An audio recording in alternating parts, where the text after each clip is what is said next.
श्यामा दीदी जी, जो आपको निराकार शिव का संपूर्ण परिचय संक्षिप्त में देगी कि वो ईश्वर कौन है, वो कब इस धरती पे आता है, जब वो आता है तो उसकी यादगार क्या है।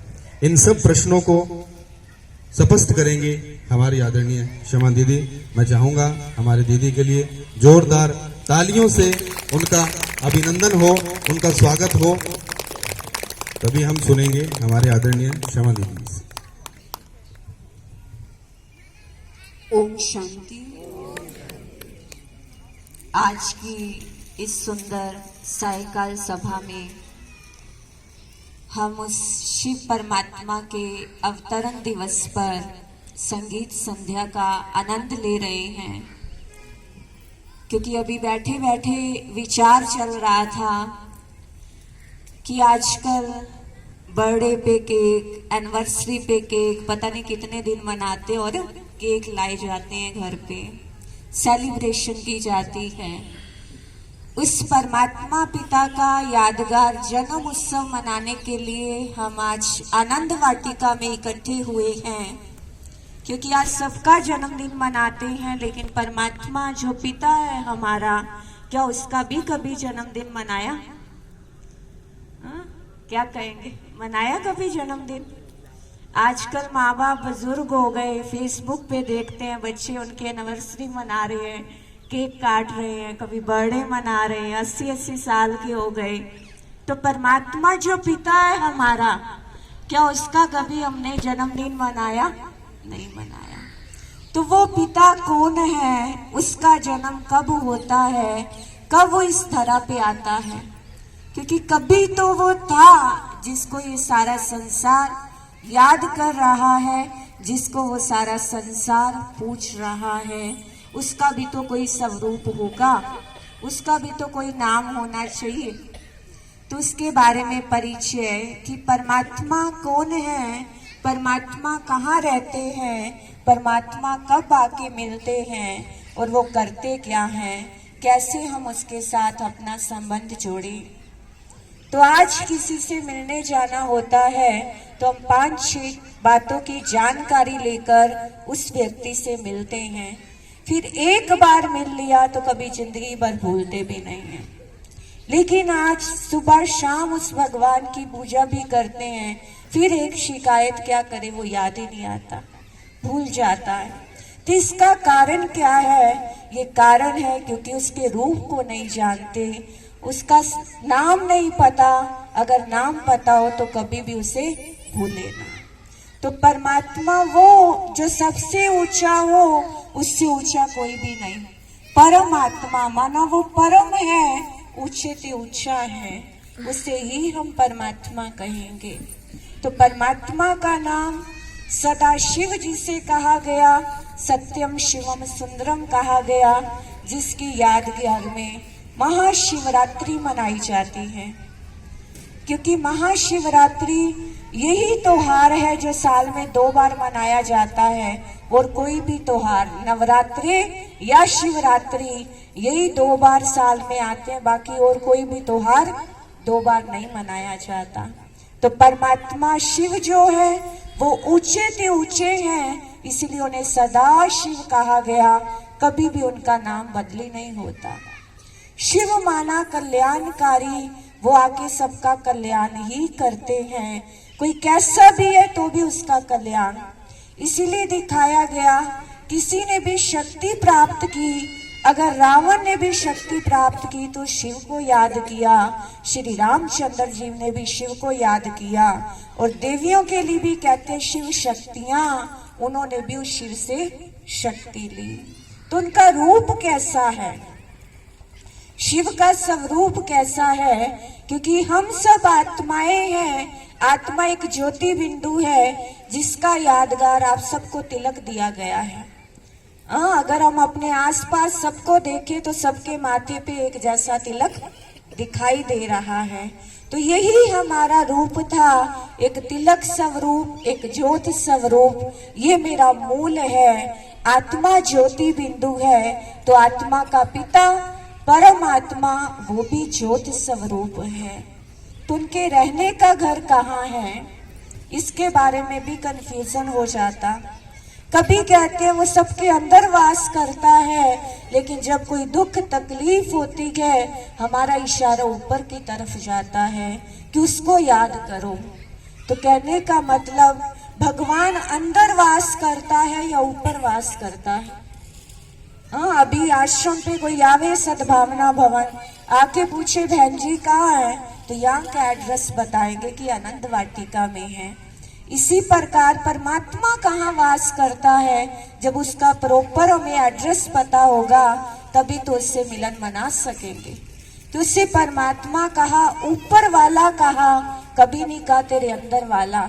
तो वो ऊपर का रहने वाला जिसको रोज गाते हैं, पार ब्रह्म परमेश्वर तुम सबके स्वामी, जो परे ते परे उस ब्रह्म लोक में रहता है, जो हम सब आत्माओं का स्वामी है, हम सब आत्माओं का पिता है।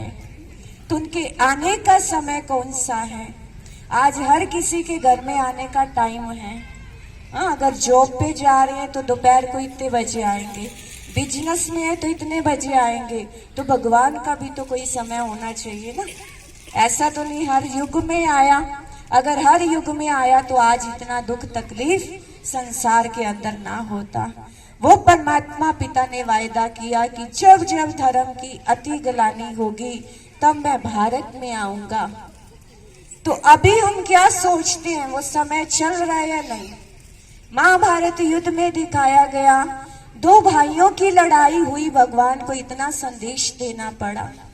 तो आज तो घर घर में वही लड़ाई चल रही है। द्रौपदी का चीरहरण हुआ, भगवान को आना पड़ा। आज तो कितनी द्रौपदियों का चीरहरण हो रहा है। तो समय आज बुरा चल रहा है या पहले का बुरा था? तो उसकी तुलना देखा जाए तो आज वो अति का समय चल रहा है। इस कलयुग के अंत में, क्योंकि घोर कलयुग की रात चल रही है, इस रात्रि के समय में परमात्मा पिता इस धरा पे आते हैं और इस रात के बाद वो दिन, वो सवेरा, वो सतयुग, वो स्वर्णिम दुनिया आने वाली है। इसलिए परमात्मा के आने का समय चल रहा है, उसका ढिंढोरा पीटने के लिए कि भगवान आ चुका है, वो पिता आ चुका है जिसको मैं रोज पुकार रहा हूँ, हे दुख हरता सुख करता हो। तो मात पिता हम बालक तेरे, जिसको रोज पुकार लगा रहा हूँ, वो हमारी आवाज सुनकर आ चुका है। ये खुशखबरी सुनाने के लिए ही आपके बीच पहुंचे, क्योंकि ये समय चल रहा है। हमेशा समय टिका नहीं रहता। अभी 2020 चढ़ा, आज 2020 में दूसरे महीने की 13 तारीख। समय कितनी तेज गति से जा रहा है। तो परमात्मा पिता भी सदैव इस धरती पे नहीं रहते, उनका भी समय है। अब पार्क में समय रखा हमने 4 से 6, 6:30, 7 बज जाएंगे। अगर कोई इसके बाद आवे तो क्या कहेंगे, टाइम पूरा हो गया। तो ऐसे परमात्मा पिता के भी आने का समय, उसके कर्तव्य का समय चल रहा है। और वो आके करते क्या है? क्योंकि आज हमने भगवान को क्या समझा, हे भगवान ये दे दो वो दे दो। लेकिन भगवान कहता है मेरा काम तो है शांति देना, मेरा काम तो है सुख देना। लेकिन आज हमने सुख शांति नहीं मांगी। पहले जाते हैं भगवान ये दे दो वो दे दो, आज घर भर गया हर चीज से। अब जाके कहते हैं भले 2 वक्त की रोटी देना लेकिन सुख और शांति देना। तो परमात्मा पिता आके सुख शांति का दाता, वो हमें सुख शांति ही देता है। क्योंकि उसकी महिमा हम गाते हैं, वो गुणों का सागर है, वो प्यार का सागर है, वो आनंद का सागर है, वो शांति का सागर है। अब पिता सागर और उसके बच्चे, बाप सागर है और हम बच्चे थोड़ी सी शांति के लिए तड़प रहे हैं, थोड़ा सा आनंद के लिए तड़प रहे हैं। आज कोई भी खुशी मनाते हैं, खुद भी तैयार हो गए, घर को भी सजा लिया का खुशी आई। लेकिन थोड़े दिन बाद, 2 दिन बाद ही हालत कैसी हो जाती है। तो परमात्मा पिता वो सच्चा आनंद लुटाने के लिए आया है। तो जिस स्थान पे हम बैठे हैं आनंद वाटिका, तो आज यही शुभ भावना, शुभ आज कि सच्चे आनंद की आज इस मंच से हम सब अनुभूति करके जाएं कि रियल आनंद कौन सा है, वो आत्मा आनंद स्वरूप में टिक जावे। तो वो पिता आ चुका है, जो ऊपर वाला है वो इस धरा पे आ चुके हैं। तो यही संदेश देने के लिए हम सब आपके बीच आए। तो परमात्मा पिता का इस धरा पे आना और हम सबका इकट्ठा होना, ये भी उसका स्वागत है। तो साए हुए परमात्मा पिता को, उसके कार्य को पहचान कर, क्योंकि भगवान कहते हैं कि बच्चे अभी नहीं तो कभी नहीं। ये दुनिया क्या बन गई है, भगवान वो कहते हैं परमात्मा पिता ने स्वर्ग की रचना की, लेकिन आज ये नरक बन गया। ये नरक किसने बनाया? बुराइयों ने। जब ये बुराइयां मिट जाएंगी तो फिर से वो स्वर्ग इस धरा पे आ जाएगा।